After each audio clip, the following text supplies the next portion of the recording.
Hidup kaya raya, bergelimangan harta, dan memiliki materi yang serba kecukupan dalam segala hal. Tak bisa dipungkiri, itu semua bisa dipastikan menjadi idaman banyak orang. Assalamualaikum warahmatullahi wabarakatuh. Halo teman-teman, jumpa lagi di channel YouTube Vina Sweet. Bagi teman-teman yang ingin berbagi pengalaman tentang kisah keajaiban sholawat, silahkan kirim testimoninya ke nomor WA yang sudah tertera ini ya teman-teman.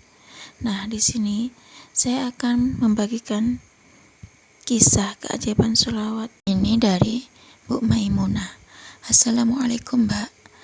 Aku juga pernah merasakan beberapa kali kedahsyatan sholawat. Dahsyatnya sholawat antara lain ATM-ku keisi 2 juta lebih. Padahal waktu itu ATM aku nggak ada isinya.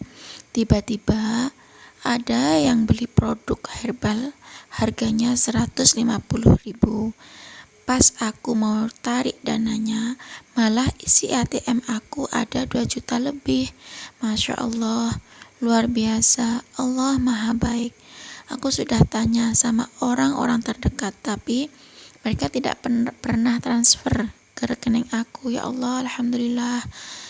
Assalamualaikum Mbak, segini aja testimoni dari saya. Wassalamualaikum warahmatullahi wabarakatuh.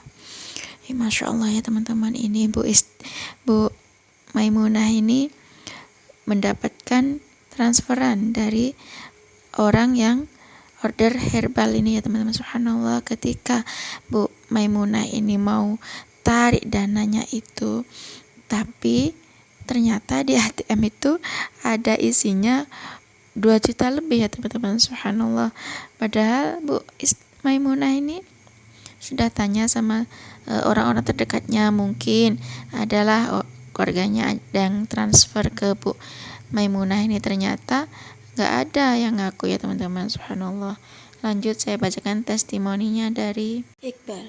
Assalamualaikum Kak, nama saya Iqbal.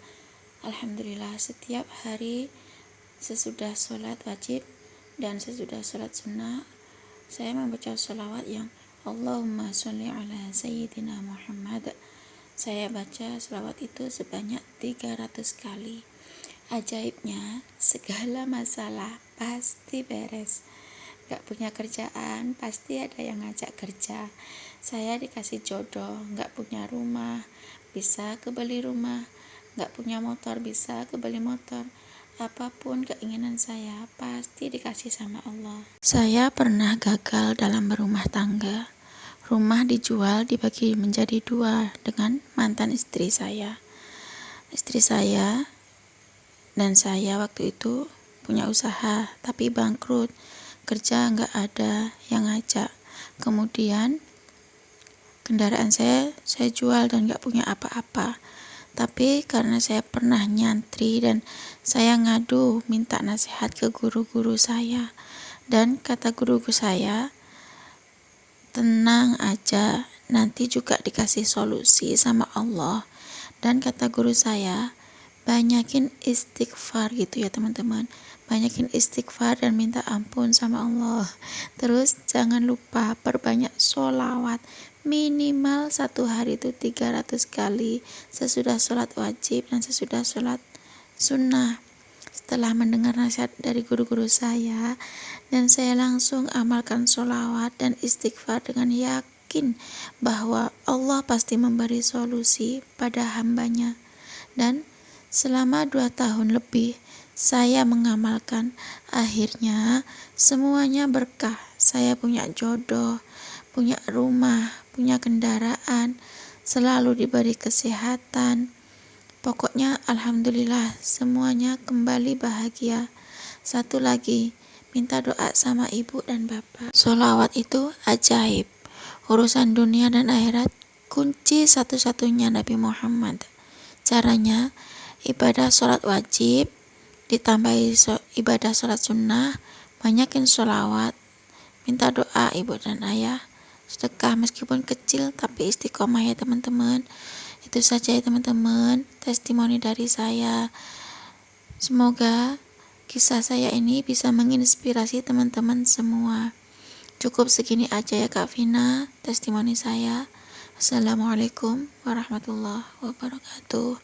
Waalaikumsalam warahmatullahi wabarakatuh. Terima kasih ya Mas Iqbal. Berkat sholawat dan istighfar yang Anda testimonikan kepada kami semua ini, semoga ini semua bisa menginspirasi dan memotivasi kita semua ya Mas Iqbal. Benar banget ya teman-teman, setiap masalah yang Allah kasih ke kita pasti ada jalan keluarnya, pasti ada solusinya ya teman-teman. Kan sudah dijelaskan dalam Al-Quran itu, inna ma'al usri yusra, sampai 2 kali ya teman-teman. Setiap ada masalah pasti ada 2 kebahagiaan.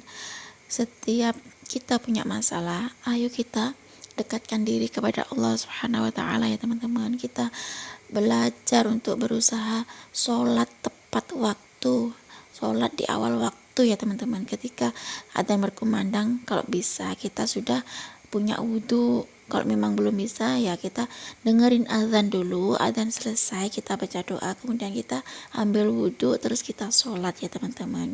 Kita awali dengan sholat sunnah dulu kalau memang sudah ada sholat sunnah, terus kita sholat fardu, kita sholat tutup sholat dengan sholat ba'diyah ya teman-teman, kalau memang selain sholat asar dan selain sholat subuh ya teman-teman. Nah setelah itu kita wirid seperti biasanya kalau memang gini, terus kita perbanyak sholawat kepada baginda Nabi Muhammad Sallallahu Alaihi Wasallam ya teman-teman. Kalau memang belum bisa banyak, kita baca yang sholawat pendek itu, yang Sallallahu Alaihi Muhammad, minimal tuh 100 kali ya teman-teman, nggak sampai 1 menit. Kalau saya ya teman-teman tuh setiap habis salam membaca sholawat 100 kali yang Sallallahu Alaihi Muhammad itu. Kemudian saya beristighfar, astagfirullahaladzim, alladzi la ilaha illa huwal hayyul qayyum wa atubu ilaihi, itu seterusnya sampai la ilaha illallah Muhammad Rasulullah. Kemudian saya berdoa ya teman-teman. Nah setiap kali kita banyak masalah, nggak usah dipikirin masalahnya ya teman-teman, tapi kita banyakin zikir, kita dekatkan diri pada Allah, perbanyak istighfar, berbanyak sholawat ya teman-teman. Karena kita nggak tahu seberapa banyak dosa kita, karena kan tanpa sengaja kita berbuat dosa kepada Allah, berbuat dosa kepada sesama hamba Allah gitu ya teman-teman. Nah kita tuh perbanyak istighfar, perbanyak sholawat, karena supaya mendatangkan rahmat Allah kepada kita ya teman-teman, agar dosa-dosa kita dihapus dulu, kita mohon ampunan dulu terutama ya teman-teman. Gimana cara Allah mengampuni kita, merahmati kita?